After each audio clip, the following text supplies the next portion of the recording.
আজকে যে পরিস্থিতি হয়েছে ক্যাম্পাসে, অ্যাটলিস্ট আপনারা যদি কেউ দেখতেন, বিশ্বাস করেন আপনারা সারা জীবনের জন্য এই ছাত্রলীগ জিনিসটাকে যে কি পরিমাণ ঘৃণা করতেন বা ভয় পাইতেন আপনারা জানেন না। এরা আমাদের সামনে রড দিয়ে পিটায়, ছেলেগুলারে রড দিয়ে পিটায় একদম আধা মরা করে ফেলছে।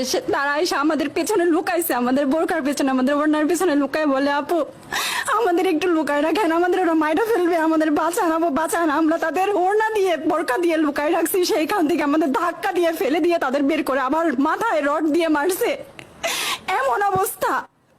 এবং তারা আমাদের ক্যাম্পাসের পরিচিত মুখ, আমরা চিনি তাদের, তারা এই অবস্থা করছে, রাস্তায় একদম শোয়াই ফেলছে। আমাদের হলের মেয়েদের বুকে বড় বড় যে আস্ত ইটগুলো বুকে ফেঁকে দিছে, মানে একদম পুরো বুকে লাগছে, এরকম জামা কাপড় ছিঁড়ে ফেলছে, এত বাজে অবস্থা।